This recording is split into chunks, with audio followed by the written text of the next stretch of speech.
All right. So good morning, everyone. Thanks for joining us. So we are waiting for, there's a couple people that might be joining us. So Sarah will let them in. I'm going to share my screen and we'll kind of talk through the agenda today. We have a lot of updates based off of last meeting. So we did some work based off of the feedback that we got last meeting. And then we have some new business that we want your feedback on. So being that it's a smaller group, we may actually be able to move through things pretty quickly, which will be nice, especially because I know that Anna and Talia, you need to leave early. So let me share my screen. Everyone can see New Hope Soul Recares, the February meeting slide. Okay, so today, what we're hoping to talk through, we'll do our, this is our welcome. If you want to look at last meeting's minutes, they're available online. And if you have any feedback for us, then feel free to reach out and let us know if there's anything that you'd like to change. For today, we're going to do our old business updates, and then we have a decent amount of time set aside for new business to talk through some of the initiatives that we are hoping to start this spring. So Allison and the youth are the sector reps that are here today. So Allison, do you have any updates for us? And then we'll turn it over to Anna and Talia. Now, the only thing I would share is from the PTG and the PTF, when you think about the school and the reopening plans, a lot of energy is being spent there to try to organize what that looks like and accommodate both virtual students and, 5-day a week in person. So we heard a bit more about some of the plans, some of the promotion ideas and Spirit Week, but it's optimistic as things are starting and activities are starting to look a little bit more in person and active versus I think what we've seen. So that would be the only thing I would add. Thanks, Allison. Talia or Anna, do you have anything you'd like to share with us? Yeah, we're currently also working on just getting kids together during activities. Tonight, we actually have a Jeopardy night where we'll be getting together multiple grades to compete in a competition to kind of just get everyone having fun and learning about the importance of drug and substance use. And Talia, if you want to talk about peer education. Yeah, so we're getting peer education up and running, and like last year it got cut short. But we actually have like our plans going, and we have like a lot more kids. I think we have 26 or 27 this year, which is a lot more than last year. And we're just trying to come up with ways to like engage the kids without giving them coronavirus. So, but it's going pretty well, and the kids in the high school are excited about it. So that's good. Awesome. Thanks, guys. And Pam, I saw you just popped on. Pam, do you have any updates for us from the board? Not at this time. Okay, thanks, Pam. We have Vaping Task Force and Communications Task Force. Allison, you represent both. Anything that you want to share? I know our newsletter went out. Any feedback about the newsletter from Allison or Jake, if you have anything you want to share about that? Yeah, I'm curious. Do we have any numbers as to who clicked open and any stats like that to understand whether the information that we're putting out is being read and leads to more interest? So what I can say is Jake can probably pull that up and we can kind of move forward. And once he has that, he can let us know. And yeah, I think that's important to understand. Are we getting more traction, with each communication? I think Jake and I can't remember.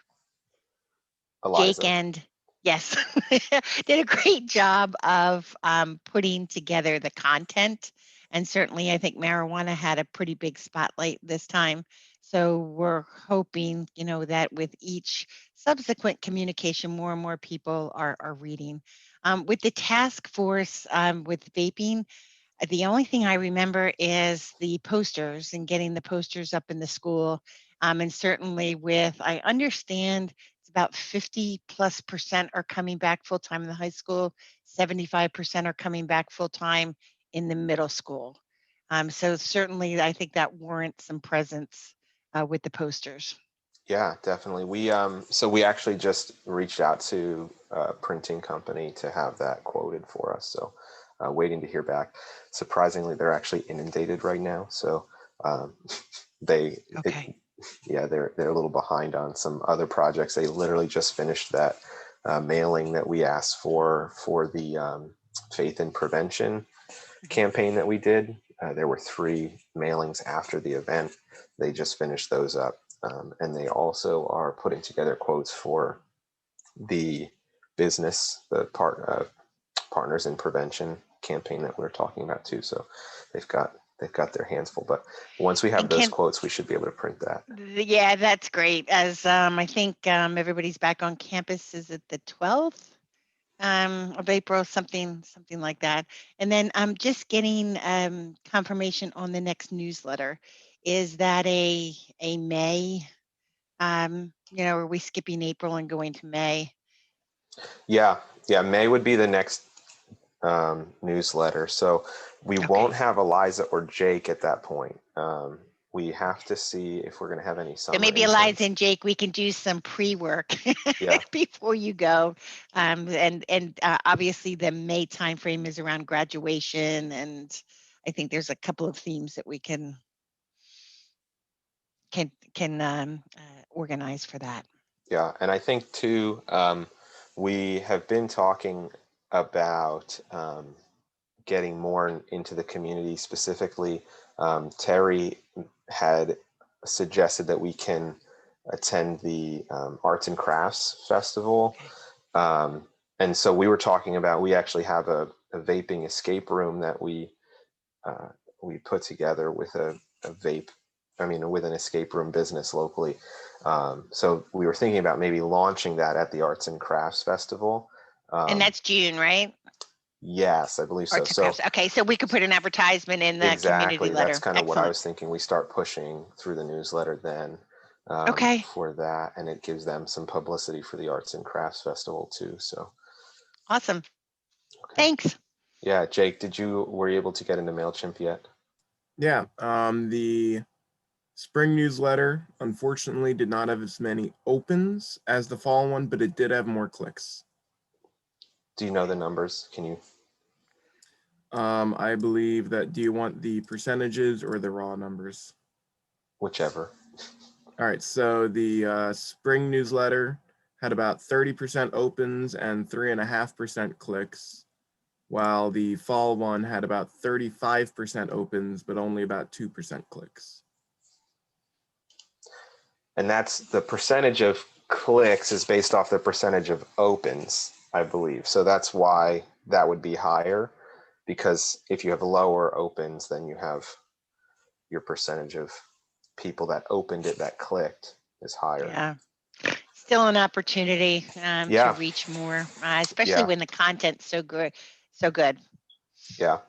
Okay.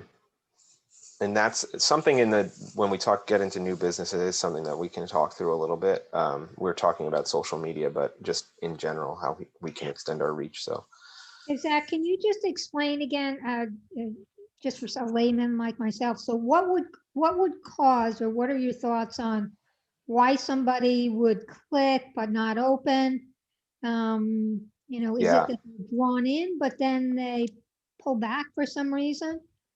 Yeah, so there's a couple things, and actually Jake and I have been talking about this because one of our action items is to clean up our subscriber list and try to increase opens and clicks.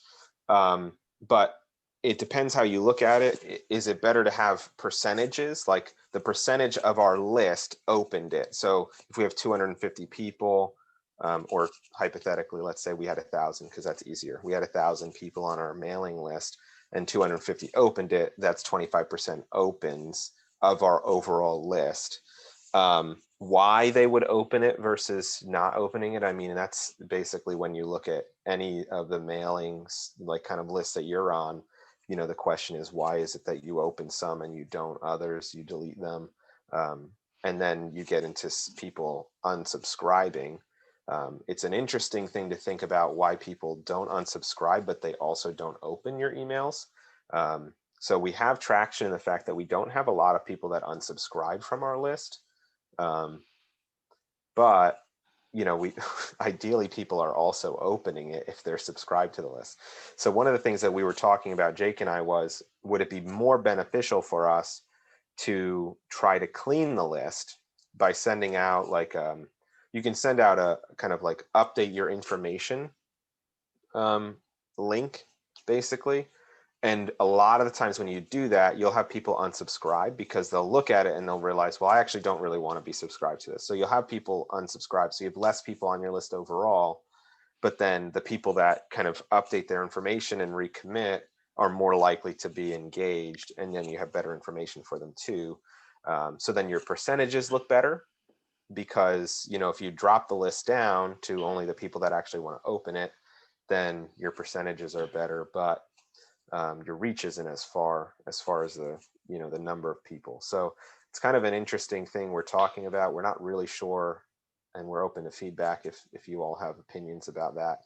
We also are planning on trying to engage our partners to send out a subscribe link for us to see if we can get new subscribers to our list.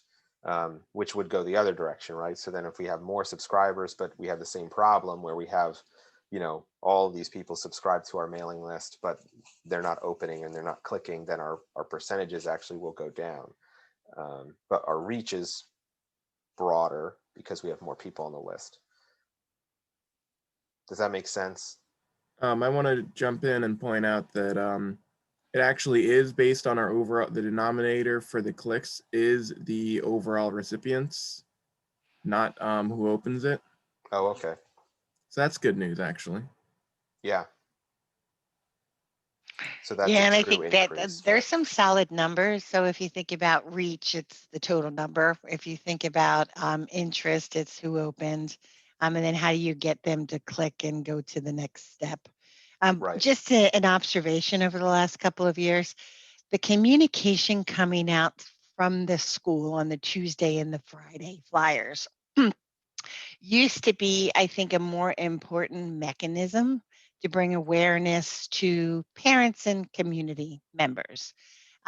Over the last 2 years, I would say that's gotten kind of genericized, if that's a word, and you're just not looking at those anymore. So other venues, I think, will become much more important. I know that there's a new communications director or position that was hired, maybe talking directly with her.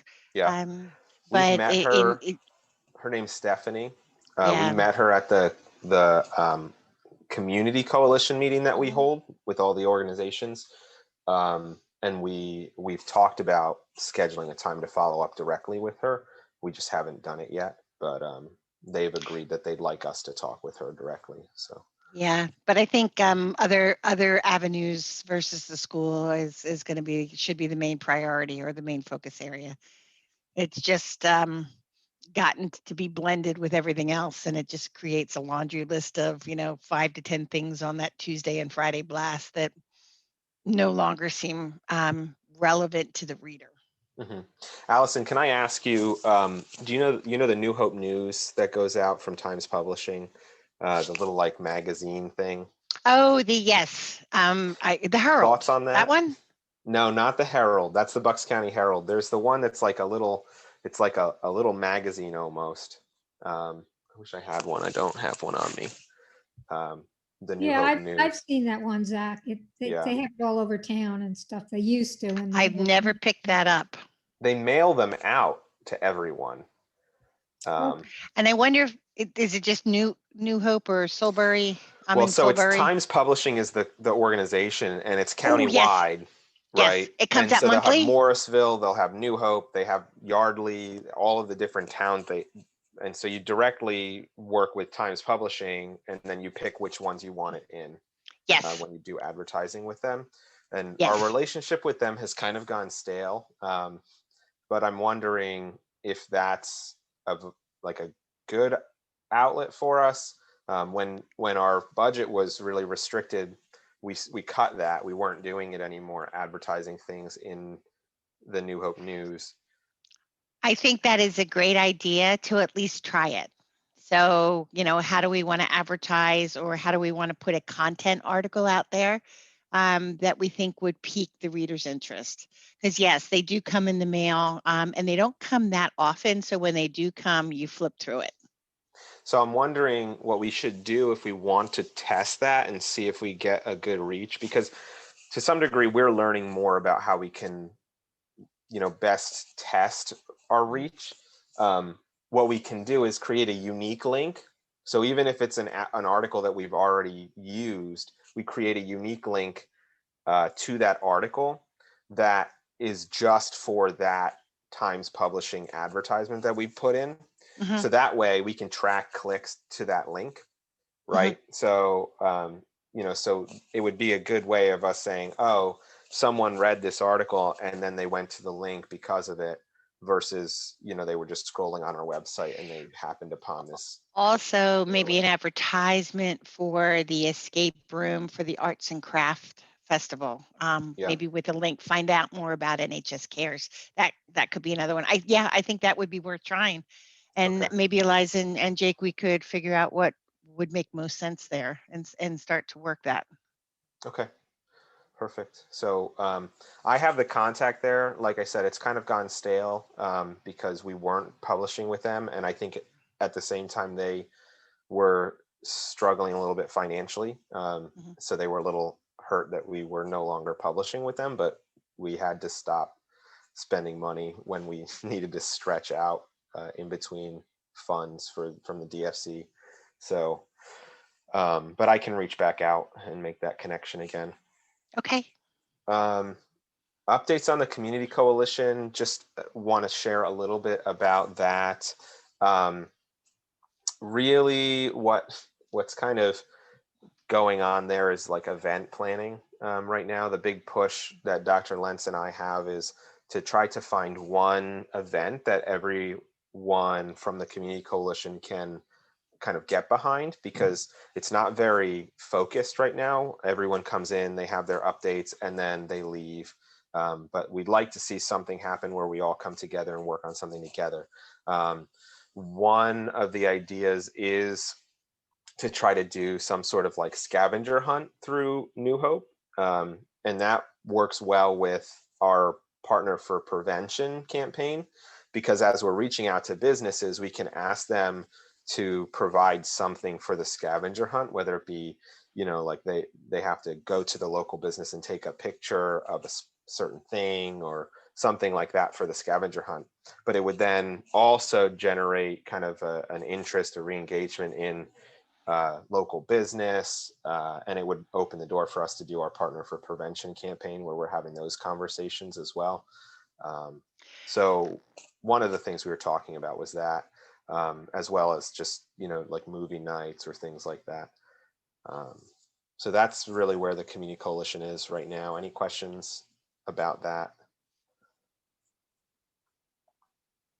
Okay. For our staff updates, I have a actually, question. Are we oh, yeah, looking go ahead, to do Pam. this on our own, or are we looking to like hire Watson or one of those other companies? Yeah, I'm not really sure yet. So basically where we left off was we were going to put together a couple kind of like opportunities, outlines of how we would go about doing maybe 2 or 3 events, and then present it again at the next Community Coalition meeting and see which event they want to go for. So it's possible that, the Community Coalition will just say, well, let's do low-hanging fruit. A movie night is really easy. It's a couple, it's really only a couple moving parts, and then advertising. But they may go for the actual scavenger hunt. I think either way, whichever ones the Community Coalition doesn't want to do, then we've basically put together a plan for all these other events that we can just run on our own. As far as whether or not we use Watson, I mean, either way is fine. If, we just have to look at whether or not it's more financially beneficial for us to, engage Watson, or for us to do it on our own as far as, cost benefit analysis. Yeah, I mean, I agree. I mean, I've been to a couple of the Watson ones. I mean, they're good, but I don't think they're like intensive to manage and put together. So, if we can get enough people and support to help us run it, I think we could probably do it. And the other thing is, I mean, everybody I talk to, everybody I hear, I think there's so much pent up like desire to get out and do things with their family.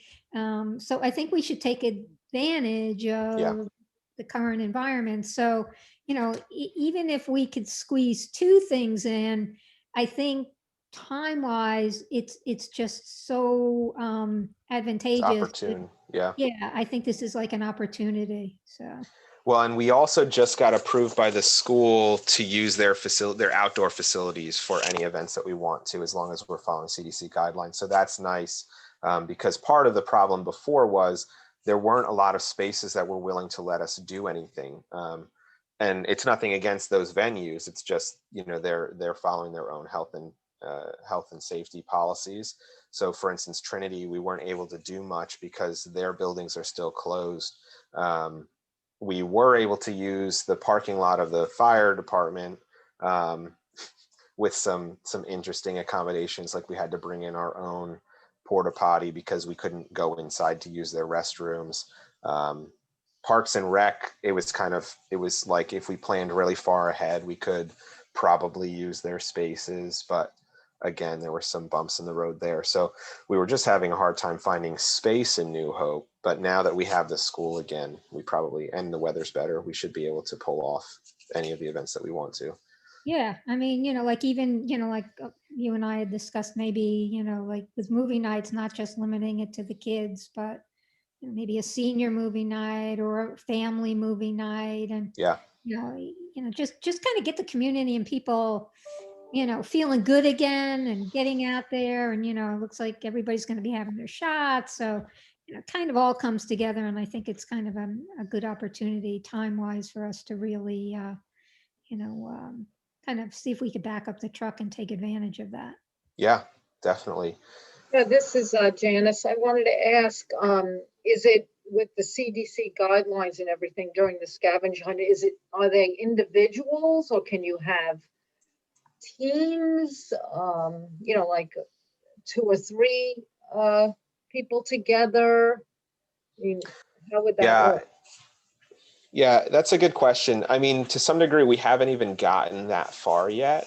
But my thought is, and probably if we were going to run it ourselves, it would be different than if we hired, Watson, or we partnered with Watson, which is a company that does these types of scavenger hunts. If we partnered with them, then everything would fall under their, their health and safety plans and policies, whatever it is that they're doing. I'm sure they would require us to do the same.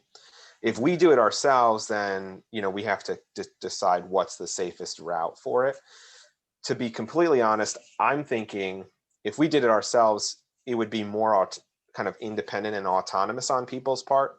So similar to the bike challenge, we didn't make any policies about who could ride their bikes together. It was kind of ambiguous. Like, we just said, submit your bike runs and we will tally up all of the mileage, and then whoever has the most mileage wins. So, if people chose to ride bikes together, we weren't assuming liability for that. Like, that was entirely their decision. We weren't telling them to do that or telling them not to. And I think we would probably do the same thing with this, where, basically we put out a scavenger hunt list in some form or fashion and say, you have to, do all of these things, whether it's, take a picture by the Bucks County Playhouse, I don't know, we find some local merchandise and purchase it and take a picture of your receipt to prove it. I don't know what the list is of the scavenger hunt to do all those things. We don't have to say one way or the other, whether it's you want to do it with your friends, if you want to do it by yourselves. I mean, that's a conversation we can have, but I don't think we need to necessarily put anything out there because it's kind of an autonomous thing that people are doing on their own. Yeah. Okay, I Well, just, I mean, the Watson was all groups. So, and I will say there is a little bit of an advantage to do that because one, you're doing that with your friends and it's kind of a fun thing, or you feel like I go with my family. So if we're looking at like a piece of artwork, or if it's like Murder in the Metropolitan Museum, and I don't see the clue in the painting, and we kind of huddle together and go, oh, we got to look at this side. And so you're getting interaction with your family or your friends, and then you're also finding the clue. And Right. so there's a little bit of benefit of fun to that too. So, yeah, you know. and also just, maybe it could be you and your family, so it kind of meets more of the guidelines. Yeah, Yeah. I think, It's I better mean, in groups. yeah, I'm happy either way. And what I'm thinking is, as we get closer to it, obviously if the community coalition wants to take ownership, and Janice, you're at those meetings anyway. So if the community coalition wants to take ownership of that, then, we'll form a task force that can work out the details there. If they don't want that particular event, but we choose that we'd like to pursue it. And honestly, it is something that the board has talked about doing as a fundraiser as well.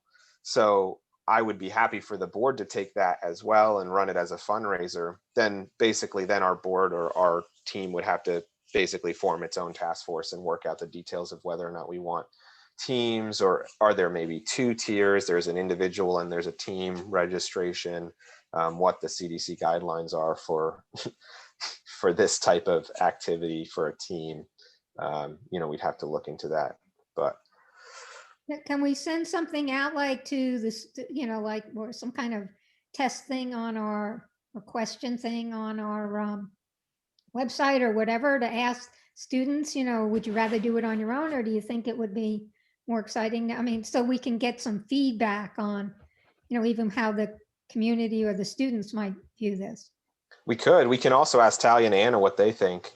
They're on here for another 5 minutes. What do you guys think? Perfect. Yeah, I think that if we were to pursue an activity like that, it would definitely be better to be groups. I don't see many youth wanting to partake in that by themselves. There may be a couple, but in order to maximize people doing it, I think the best way to do that is advertise it as a youth group event.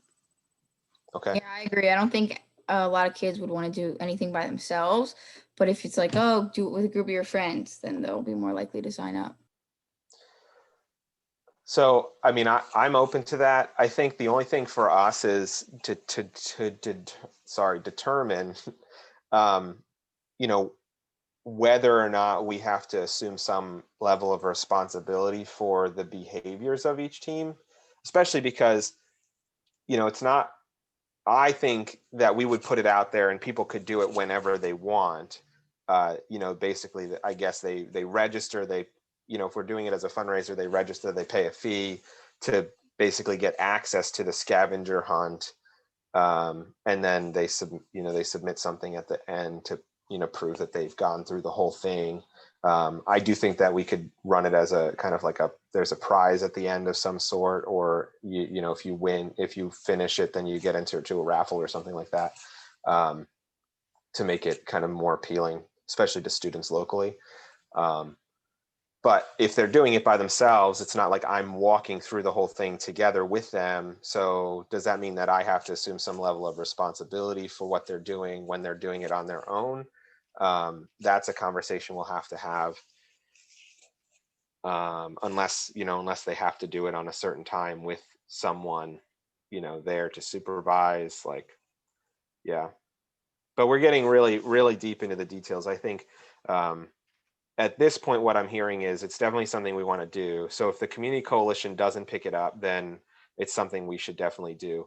And at that point, I think we really need to work out the details of what, especially, depending on the climate at that time, what the health and safety plan for it would be. Any other thoughts or comments on those events, community events? Okay. Thought slash comment. I guess you can't see me. I was waving my hand. Now Hi. you can, yeah. Okay. I think if it's, if we're targeting students, then rather than them having to pay a fee, maybe we want to do it more similarly to if you do a run, having people sponsor them to do it. Because I just don't see them putting their own money forward, or I mean, I don't see them asking their parents for money to do an event, maybe, but I don't think so. So I'm thinking maybe something like that. And I think if we don't give like an allotted time, then it just won't happen because without a deadline, I mean, some people don't need a deadline, but I know for me, if I don't have a deadline, it's not happening until there is a deadline for most things I do. So I feel like maybe if we have it like over one weekend, that way it's a little spread out. And as long as it's throughout, it has to be walking distance, but not all of them in the same spot, That's what I'm thinking. I don't really obviously know New Hope well enough to think of that stuff off the top of my head.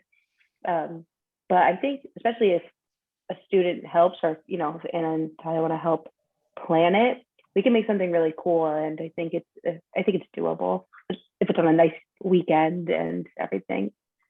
Well, the other thing I could see happening is we kind of run it in phases, right? So we run it in, first phase would be we're really trying to advertise it to youth in our town, but we know New Hope is a tourist town, right? So like maybe, we're not really running it as a fundraiser for the first phase when we're running it towards youth in our town. But once we've kind of launched it and we find out the bugs and we figure out what we like and what we don't like, and we've made it really nice, then, the next phase would be to make it open to the public as more like a tourist thing than like a local thing, if that makes sense. And that's where it becomes a fundraiser, because then basically, people can register and get the list and go through the scavenger hunt on their own, and that can run indefinitely, and if we're not doing it as like there's a prize at the end, the prize is the experience of doing the scavenger hunt, right? So people are, wanting to do that. Unless we have like a clue to get to the last place or something, right? Like, or when you reach the end, you get a clue to go somewhere, and then at the end we have something like it could be literally pizza, right? Yeah. So the last clue when you get through the whole list is to go to a certain location that wouldn't be found through the rest of the scavenger hunt, and then we give them like a t-shirt and pizza or something. I feel like that'd be fun. Yeah. Or I mean, a lot of times you can get local businesses will give coupons or things like that. So maybe it's like if we get to the point where it's a tourist thing, it's the prize at the end is you get this list of discounts at local stores and businesses or something like that. So, and all of that can be developed as we do this partner and prevention campaign too, which is great. So we're engaging local businesses. We start talking to them about these initiatives and see if we can get them involved. So great ideas. I love it. I'm going to, just for the sake of time, I'm going to move on to new business because there's a couple things that we wanted to talk through. Talia and Anna, thank you so much for coming. I know you guys need to pop off, but I appreciate you being here. It was really helpful. Bye. Thank you. All right. So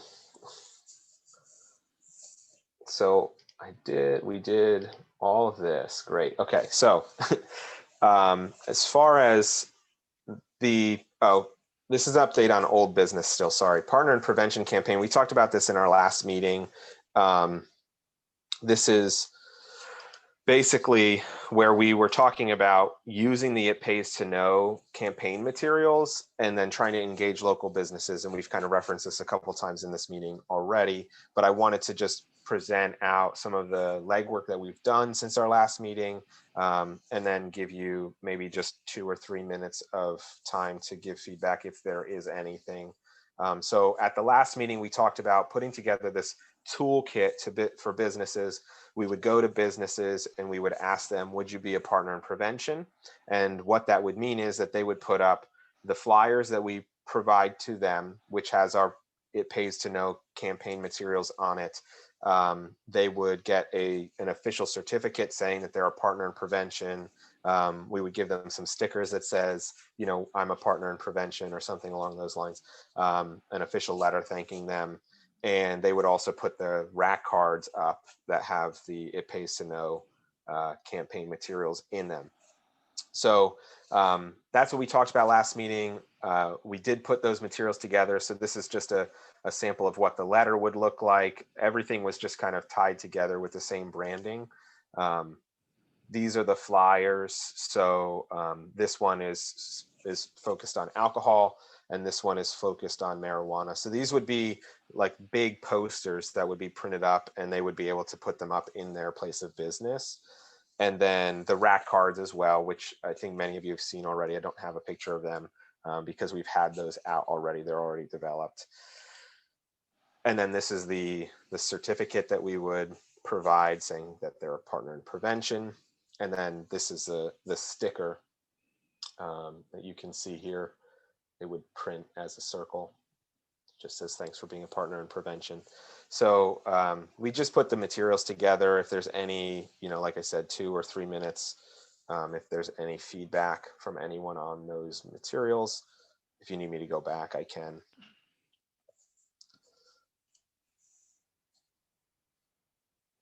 Okay.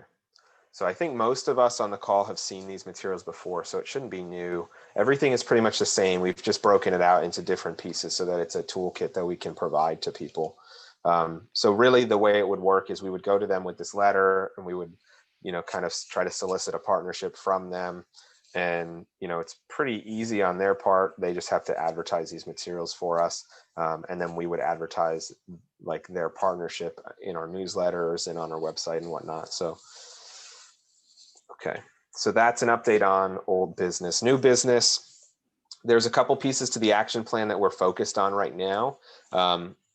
One in particular is this piece, the increased community collaboration, specifically community education and training. And the objective was increase the number of community members who have attended a community event or training hosted by NHSC from 64 adults annually in 2020 to 80 adults by September 2021. So there's a couple trainings that we're putting together, and really what I think, just for the sake of time, is we'll talk through the 3 trainings we're talking about, and then we'll have discussion after that because they're, the discussion is going to be pretty relevant to all 3. So one is Strengthening Families Program 10 to 14. So we are working on relaunching that. We took a hiatus during COVID. They were kind of scrambling to figure out what it looked like virtually. We weren't really satisfied with what they were putting together virtually. So we're still working on, if we were to do it virtually, what it would look like, because we'd really want to do it with excellence. And we weren't sure that that's what was being put out at the time. We are launching an in-person session or cohort of this in April. So we're actually putting together, we have an additional training planned in April 16th, that weekend. So we're putting together that training for up to 15 more facilitators for the program. And then we'll have an in-person session of that following it the week after. So 7 weeks after that is the class that we have. We're looking at virtual as well. That one that we're putting together is going to be in Morrisville, mostly because we have space at the Solid Rock Youth Center in Morrisville. If we can find an indoor space that we could do this class, we would need 2 rooms to do it in New Hope every single week for a 7-week span. If we can find that, then we could plan one in New Hope, but we're waiting for that facility to be available to us in New Hope. So that's where we're at with Strengthening Families Program. The next one that we're working on is marijuana legalization employer training. So Jake is kind of heading this up for us. Jake, what's the date of that training? I don't remember. That'll be April 26th. April 26th.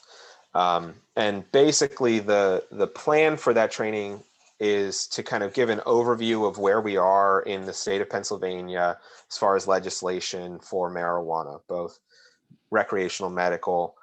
Medical obviously is legalized, but recreational, they're talking about legalizing it. There's also some interesting things that Jake and I need to talk about related to the Farm Bill and Delta 8, which is actually technically a legal version of a hallucinogenic part of marijuana right now because of a loophole. So that's an interesting thing we should talk about with employers.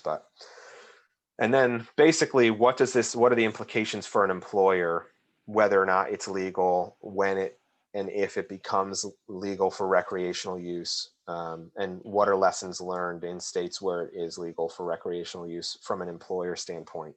You're talking about workers' comp, you're talking about sick time, you're talking about the ability to use and when and how, how long do you have to wait before you are on the clock?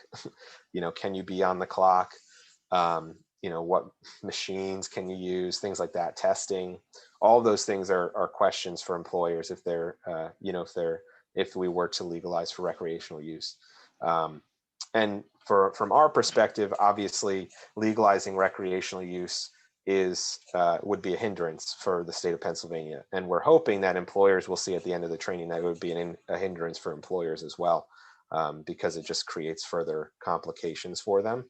But overall, we're Can I hoping add? that yeah. Yeah, I'm sorry. This actually is just playing out where I work today. Okay. We're in the process of hiring and bringing on a new distribution center in New Okay. Jersey. And one of the people that we were thinking about hiring failed the drug test for marijuana.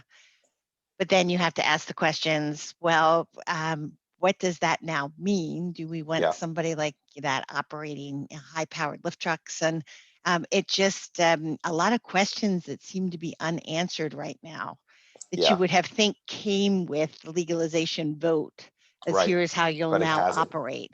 Yeah. But certainly, and as you think about a river town like New Hope, you have a lot of New Jersey, residents employed, Mhm. across the river. And what does that mean?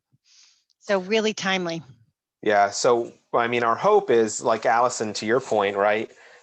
Employers will look at this and go, wow, like I don't want legalization to happen because that's just going to create a whole lot of mess for me because Yeah. it's ambiguous, right? And they've never, even in states that have legalized, they really haven't provided a lot of great answers to these questions. No. Testing is still really complicated, because it can be in your system, it can show up in your system for a long time. So just because it shows up in your system doesn't mean that you were actually high at the time that you tested, right?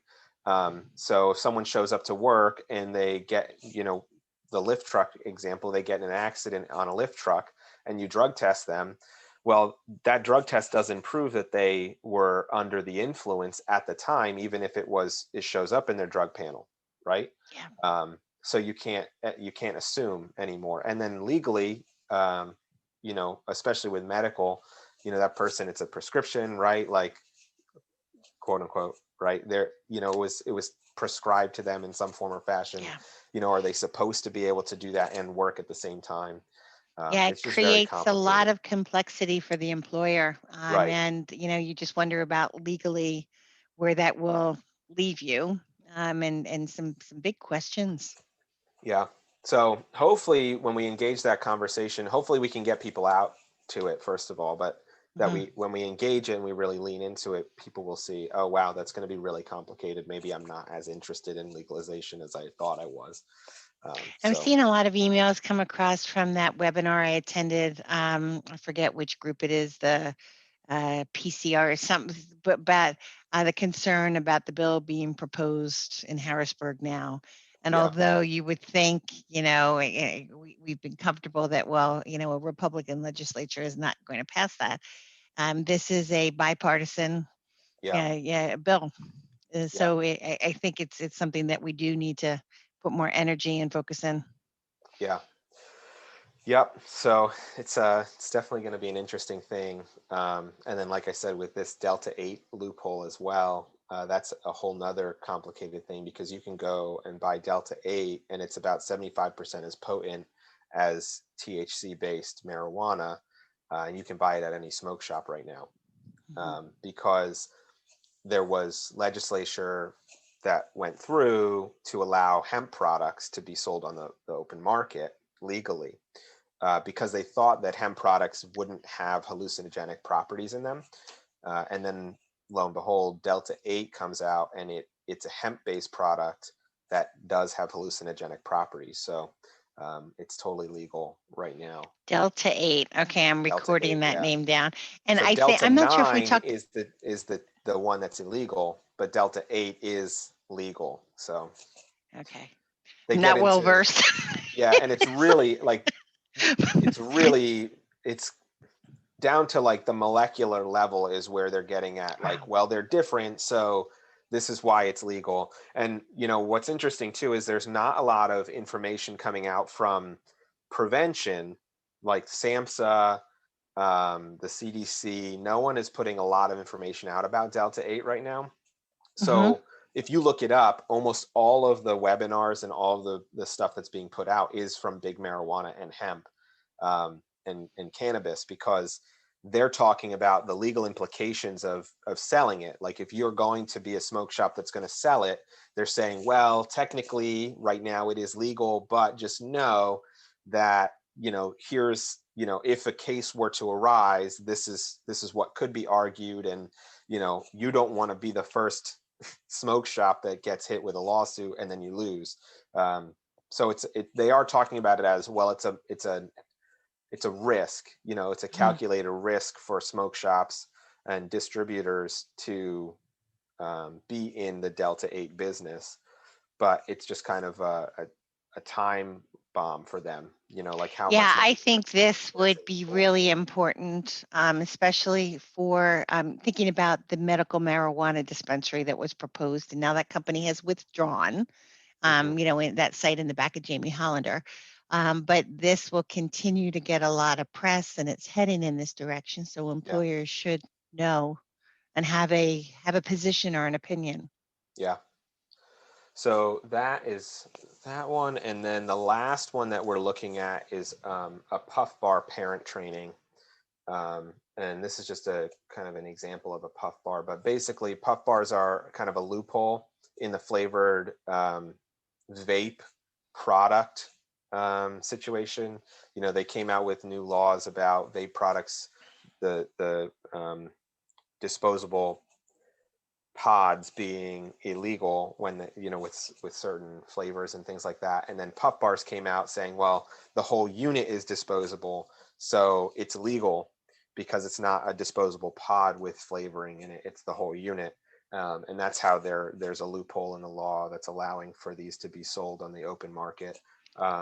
So we're looking to do an updated training on Puff Bars as well. So the big questions about these trainings in the last few minutes that we have really is virtual or in person, and how's the best way to advertise? And I know the advertisement piece is a little different for the demographics, right? So we're talking about parents for 2 of the trainings and business owners for 1. The big question though is virtual or in person, or both, I guess. Questions, how you all are feeling at this point. I think parents would opt for the virtual. Yeah. I agree. We could get so many more people involved that way. Okay. And Janice, you're kind of, I think you're probably more connected in the business community to some degree in New Hope. Do you think business owners would also opt for the virtual? Because typically the way we would do a business training would be a lunch and learn, you know, and it brings them out to eat lunch, right? But that's like the worst thing we could do right now, as far as COVID goes. So just wondering how we can engage them. Well, we could do both, but I definitely think we need virtual to, Okay. you know, get to all the people we possibly can. I think the other thing that, you know, I always forget about is when we're doing these virtual webinars or these virtual meetings, we can record them and make them accessible. And so to some degree, like when we look at our goals and we say we want so much participation, I'm not sure what the CDC thinks about it, but personally, I would say if someone views it even after the date, I would count that as participation in the class or the webinar or the training. So it's still a success, and it would add to our numbers as far as our reach goes there. Yeah, absolutely. Yeah, Lindsay? I mean, potentially, I don't know if businesses would want this, but like an outdoor meeting Yeah. in person. I mean, the weather's getting so nice. I think everyone's sick of being cooped up. Maybe we can make it happen. And in theory, we can pay for lunches that are individually wrapped and we sit far enough apart that it doesn't matter. Yeah, I think that's a good I don't idea. know.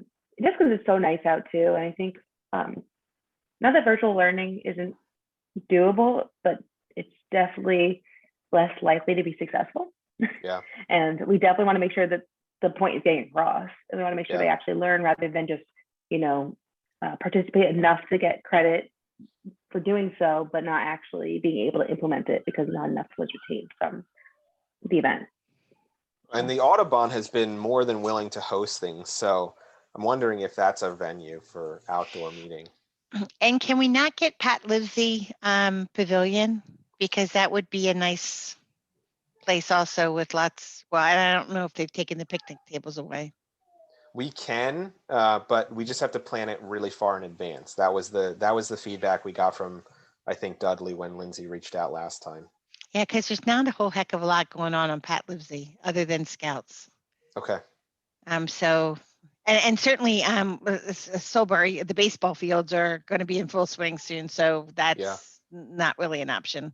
So I'm hearing for parents virtual, but for businesses, maybe try in person outdoors with lunch and try a lunch and learn. And if that doesn't work, we obviously can still do virtual and just send the webinars out and try to get people to watch them. Maybe do both anyway. Yeah. Actually, I mean, if we have the time and resources, that way it's kind of the best of both worlds. And and if somebody can't make it to one, they have the other. So yeah. I'm thinking, and I think for as far as advertising goes, we have this open door for the, the partner and prevention campaign where we're going to be reaching out to businesses anyway. And that's really kind of a push that we can make for the business training side. As far as the parent training, I'm wondering, Allison, maybe if you have feedback about how we can engage parents. And there's two, right? So there's Strengthening Families program 10 to 14, and then there's the Puff Bar training. Do you have ideas about the best way to reach them right now with those trainings? What I would say is the Strengthening Family program, and again, I'm looking at it not with detailed knowledge, but I think I'm not sure what the uptake has been on that and how many families are actually reaching out. So that's more of a target. It gets I don't want to say a smaller population, but folks who may be interested in that are a smaller subset of the whole. Yeah. The Puff Bar, I think, would resonate and be relevant for especially middle school parents, I'm thinking. But, and again, I think, it's not, a lot of the decisions are already made in middle school. That's why we're trying to get to that group of kids, but also maybe some high school too. I'm wondering if we could partner with Mr. Loving and Lindsay, maybe is that maybe not part of peer education because we're bringing in parents, right? And a broader swath of participants. But I was thinking, back to school night may be an option, but I don't know what back to school night is going to look like in September. And is there something between now and then that would be more relevant? So I'm thinking out loud. I'll have to come back with something more concrete. Okay. Sounds good. Well, there was one other, I'm just going to breeze through it really quickly. One other kind of goal that we were working on. Public awareness of substance use and misuse was the overall category. Increase our digital marketing of prevention messaging by 20% from 82 digital messages distributed in 2020 to 98 digital messages distributed by the end of September. And then there's two other goals that go along with that. There's three strategies that go along with that under goal 2, which is reduce youth substance use. So social media campaign regarding not sharing alcohol with friends, social media campaign to promote the underage drinking tip line, and a social media campaign toward youth regarding consequences for marijuana use.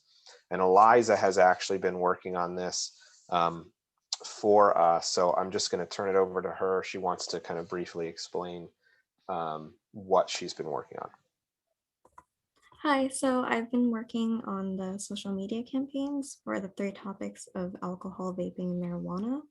And the overarching goals of the campaigns are to educate and inform the youth about those 3 topics and addressing the action plan objectives. And the strategy is to have them held back to back, starting from the beginning of April to the end of June. And I've dedicated a month and created about 14 posts for each campaign, as shown on the table at the bottom. And I wanted to ensure that there is ample time to address and reinforce each topic's key message. And each campaign will address topics such as general facts, basic terminology, risks and consequences, and resources, as well as tying in the national health observances, such as Alcohol Awareness Month and Mental Health Awareness Month. And there's also one post dedicated to tying in COVID-19 with each substance and the risks. And could you go to the next slide? Yeah, here are some examples of the graphics I've created. The first one highlights terminology. The second one connects the risk of alcohol use with COVID-19. And the third one highlights the risks. And I use the brand identity colors to tie them all together. Thanks, Eliza. Any questions for Eliza on these campaigns? I like the visuals. Yeah, it looks amazing, Eliza.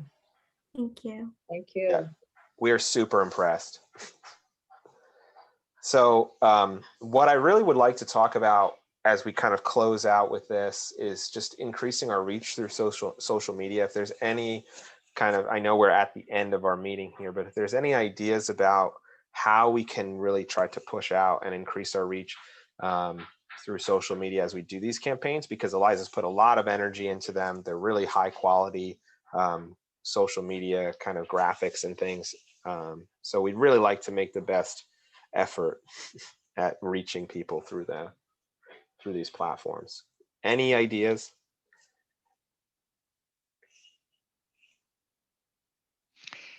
Well, forgive me for not knowing this, but I'm assuming we have a Facebook presence, an Instagram presence, Twitter. Yeah. Yep. And technically TikTok as well, but and Snap. these wouldn't be TikTok. We don't use Snapchat. That is kind of an interesting, there's back and forth about it.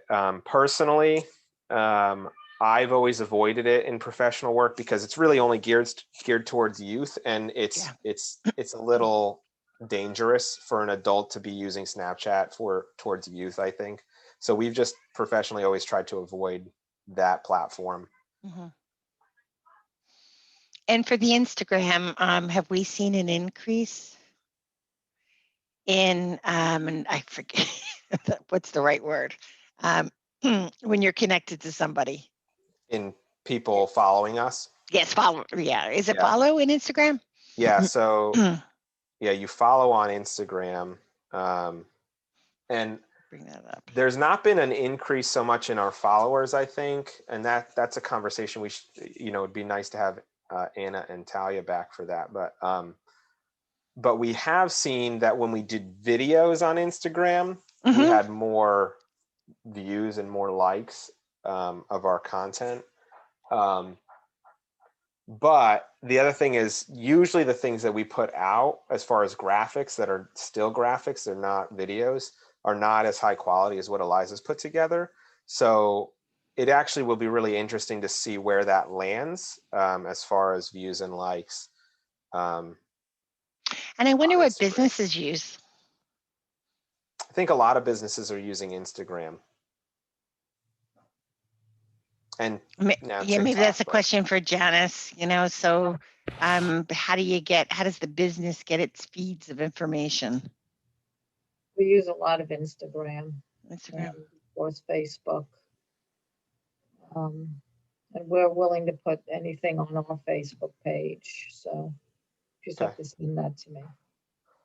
And I think that kind of to Janice, your point there, like your willingness to share out these messages, I think that's another element of this partner in prevention we could look at with businesses is, hey, you know, if you're going to join us as partners in prevention, would you also follow our social media pages and share things when we put them out?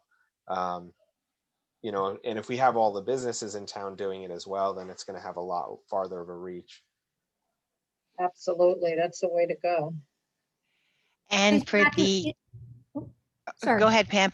Oh, is there a way like maybe to incorporate like specific student pictures, or maybe getting the students to actually put something about us on their Instagram or their Facebook so that you know, their popularity kind of moves our, potentially move our popularity a little bit?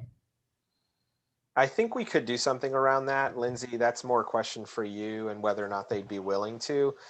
It's interesting as far as just my understanding with students, a lot of their security or insecurity is tied to their social media platform.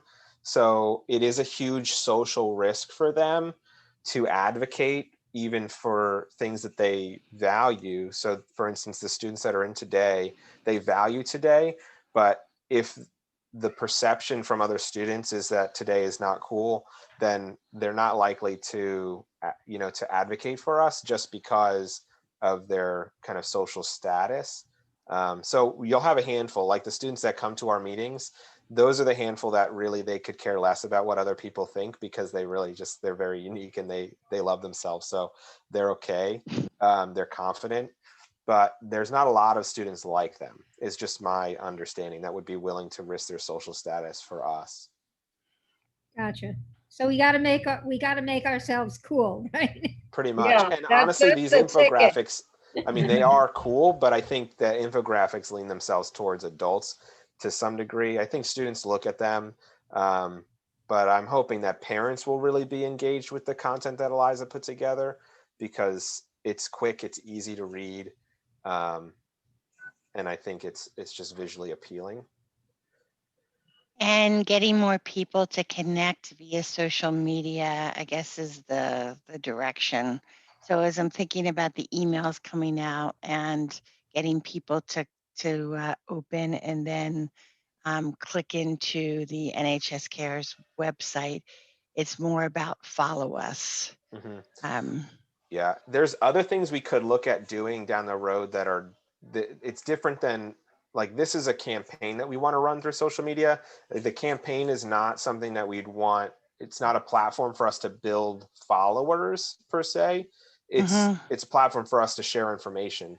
But there are other types of campaigns that are like, they're capacity building campaigns. So there's things that we could do. So for instance, when I used to work in college admissions, we would do these things with social media where, you know, like if students would take a picture of themselves wearing the college t-shirt and then they tag us, like it really increased our visibility on the platform. And then they would win something, or we'd raffle off every day that, you know, all the students that did that, we'd raffle off a couple extra things or something like that. You know, we could do things like that to try to increase our presence on social media. Thanks, Janice. So, you know, that's something that's kind of different.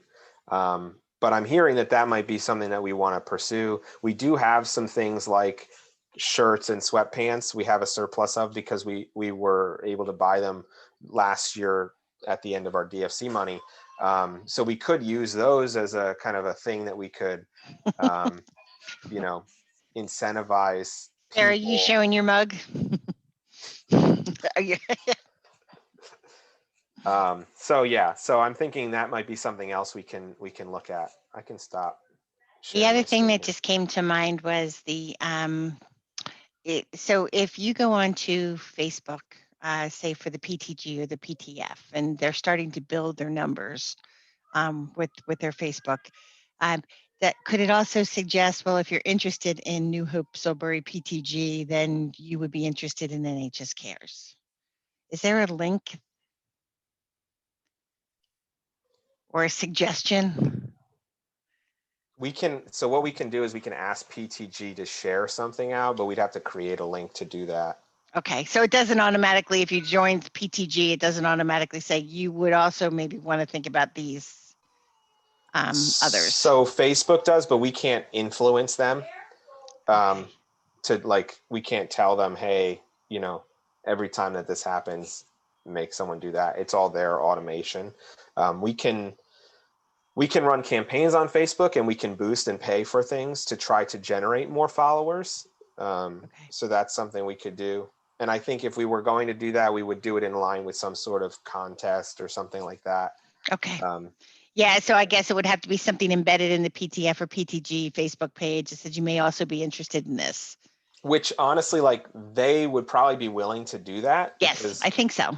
they're very supportive of us. Okay. So, and that's a conversation we've been having about, you know, reaching out to those partners and saying, would you send a subscription list? That was specifically for email subscribers, but, you know, we could do something similar for social media. I don't know that we want to ask them to do it multiple times. So we might need to pick and choose, you know, would we Understood. rather boost our social media or our email subscribers, or we split the difference and we say, well, with these partners, we want to do email.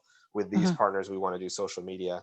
And that might just be dependent on their best, their best communication method. So if, for instance, PTG, if they know that people are more likely to hear about them or their initiatives through email, then we might want to use email as the platform that we're advocating through PTG Okay. versus social media. So, but it's All a right, great I will reach out, conversation. Zach, and ask both Okay. those groups what they think. Thank you, Allison. Okay. I know I ran 10 minutes over, so thanks everyone for your time. It was a great meeting. We'll have the minutes put out. Meredith will put them together and send them out in probably a week or so. If there's any follow-up needed, feel free to reach out. All right. Thank you, everybody. Thanks. All right. See everyone. Bye.